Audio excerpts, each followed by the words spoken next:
Hello, ladies and gentlemen. Welcome back to Chapter 12, where we've been talking about prokaryotes and we were talking about viruses. It would be rather negligent of me to be teaching you about viruses at this point in time and not talk about COVID-19. So we are going to talk about COVID-19. If you have questions, feel free to send them to me. Here it is.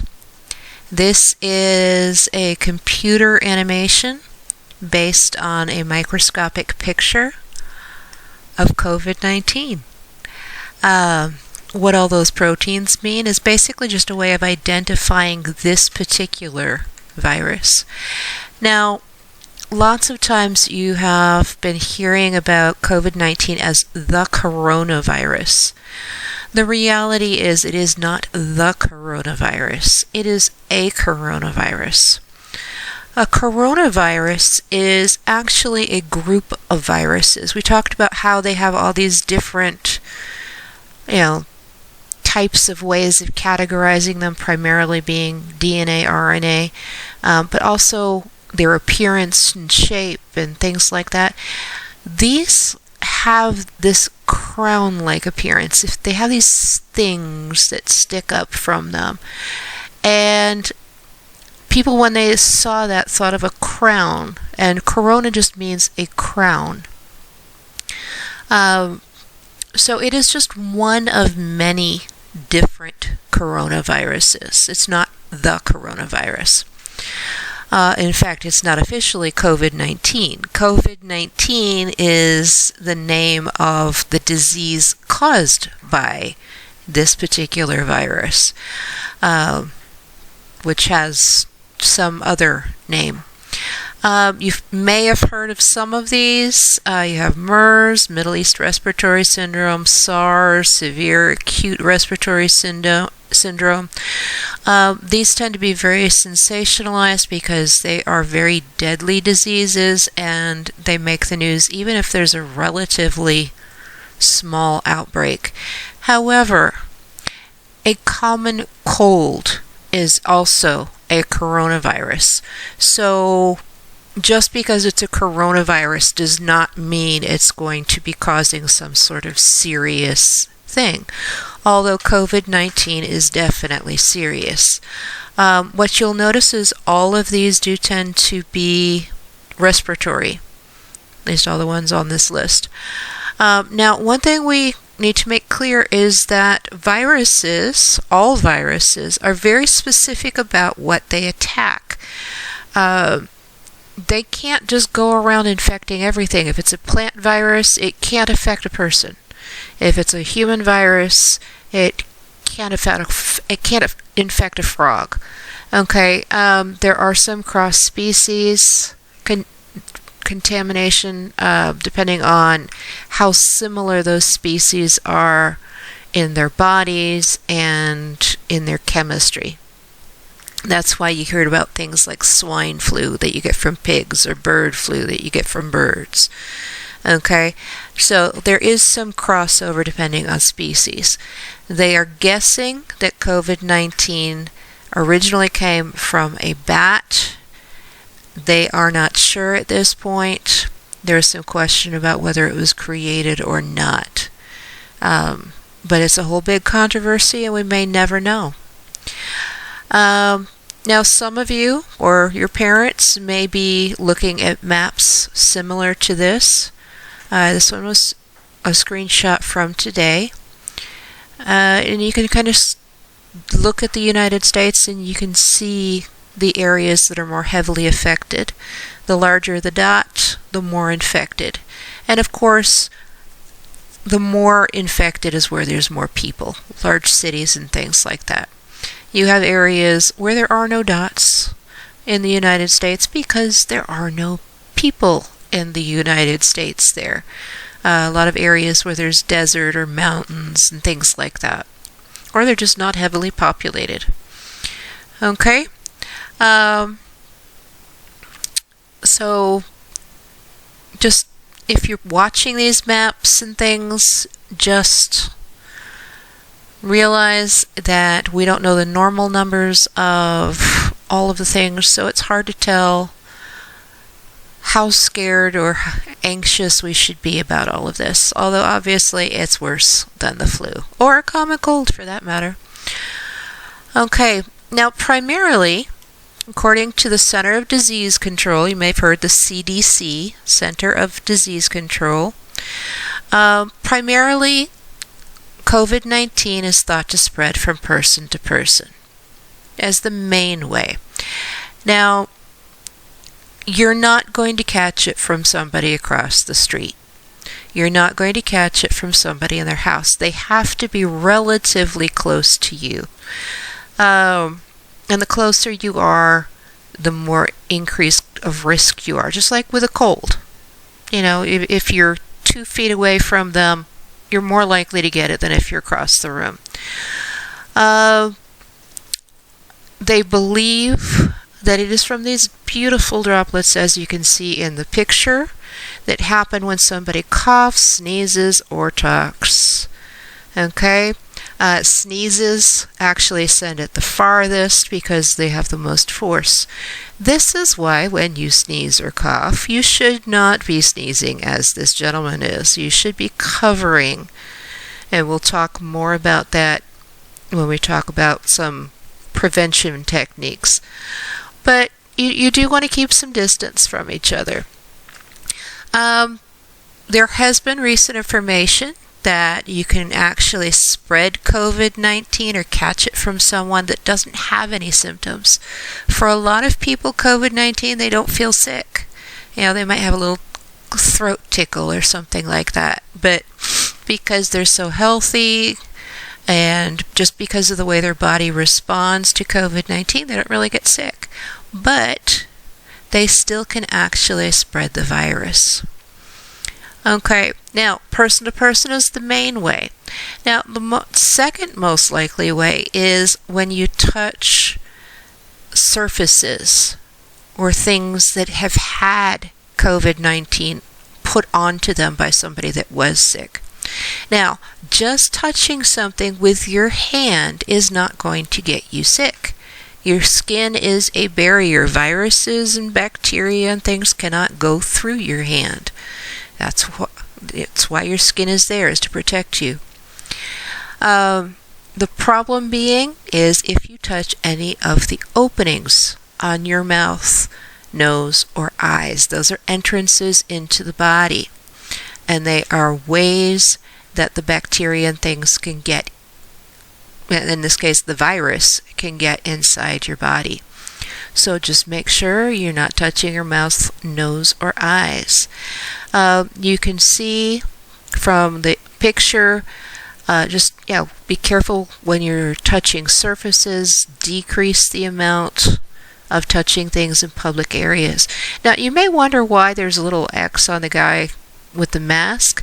That is because he's touching the mask. If you're wearing a mask and you're breathing through it, you're going to create kind of like a little suction when you inhale. And if you've actually been around COVID-19, the virus can be on the outside of your mask. That's why you're supposed to regularly clean your masks if you're around other people.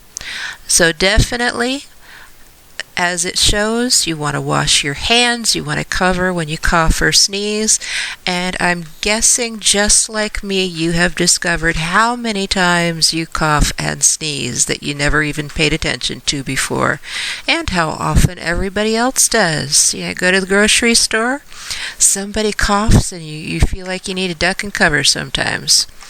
Okay? So it's not just you, it may just be me, but yeah. We become a little more aware of people coughing all of a sudden for some reason. Okay, so basically, what does the CDC recommend that what you do? Okay, now you will notice the first picture shows a woman with a Kleenex face tissue up by her face.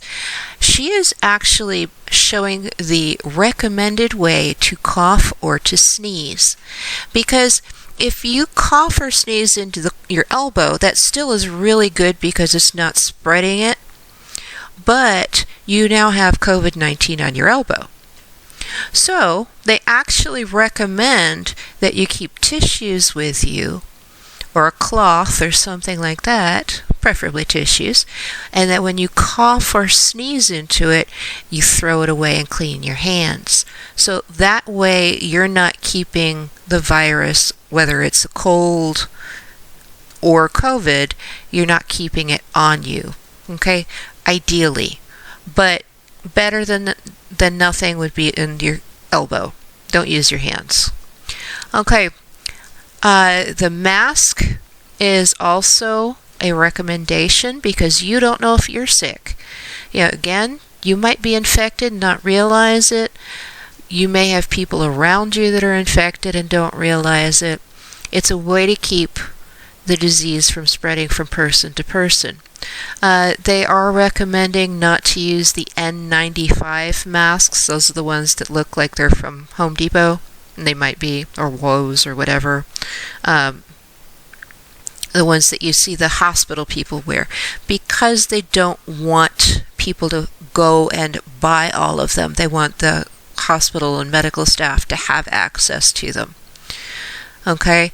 For most of us, in most of our situations, unless you are literally face-to-face with somebody with COVID-19 and you're taking care of them and they are coughing a lot, most of us just a regular cloth mask will do. And you have seen probably 5 million different ways to do it, both for sewing, non-sewing, from a t-shirt, from bandanas, all kinds of different suggestions. Okay? Just make sure that it's snug on your face is primarily thing, and that you can breathe through it without having to work hard at it. Watch out for little people. They shouldn't really be wearing a mask, so it could be a choking hazard. Also, obviously, if people have trouble breathing normally, they shouldn't be having anything added to that. Ideally, clean all your surfaces so that you don't have the virus there to catch it from. Okay, now you may have heard in the news recently that people are having serum treatments. Now, this is not a cure. It is a treatment. It's a way to help the body fight off COVID-19. So what they do is the person who has already had COVID-19 and gotten better makes a blood donation. And what they do is they separate those antibodies out from their blood. And what they will do then is inject them into someone else. So their body gets the antibodies without having to work for it, and by increasing the amount of antibodies that are already known to fight COVID-19, it can help somebody get better faster, and it can help just reduce the symptoms and preferably help them not die if they were in danger of that in the first place. Okay? There are lots of different people that obviously are able to give a serum. Not everybody is. So it's not like we can just go drain the blood out of everybody that had COVID. Okay? So there are some limitations. Now, you are hearing probably lots of information about vaccines. Okay, a vaccine. The idea here is that you actually give a dead or weakened form of the disease to somebody. Okay? The idea being is that the body then will make the antibodies to fight off that disease. Now, the plan being is that if you actually get that disease, the antibodies that you created because of being exposed to a weak or dead form will be able to fight off the disease ahead of time. They'll have those memories. They'll be able to fight the disease. Now, the difficulty in making this is you don't want to kill somebody in the process. So when you have COVID-19, you have to have a strain that is usable and that will actually cause the body to make these antibodies without causing somebody to get sick or potentially die. Okay, so there's lots of testing and things that goes on in the process of creating vaccines, and then you have to mass produce it.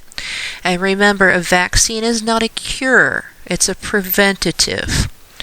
And even once there is a vaccine, we won't know necessarily how long it lasts for or things like that. So time will tell. Right now they have a lot of different strains that they're checking in lots of different countries. Hopefully soon we will get a vaccine. But like I said, it takes a while to get the production of it out. A lot of people right now are anxious and stressed and overwhelmed because suddenly everything has become distant and different. Processes have changed. I mean, you can't even just, go hang out at your friend's house. So it is understandable if you're stressed and overwhelmed right now. The verse that you see on the screen in front of you is one of my favorites. It is from Philippians 4. The whole chapter is worth reading, but don't want to put that much text on one screen. It says, "Do not be anxious about anything, but in every situation, by prayer and petition with thanksgiving." It doesn't mean you say thanks for the disease happening, but it says present your request to God. And the peace of God, which transcends, is over all of our understanding, will guard your heart and your mind in Christ Jesus. And what we do give thanksgiving for is, especially for God, just the fact that we can go and talk to Him. And He promised He's never going to leave us. So even in the midst of this insanity, we are not alone. And I love you all. Until next time.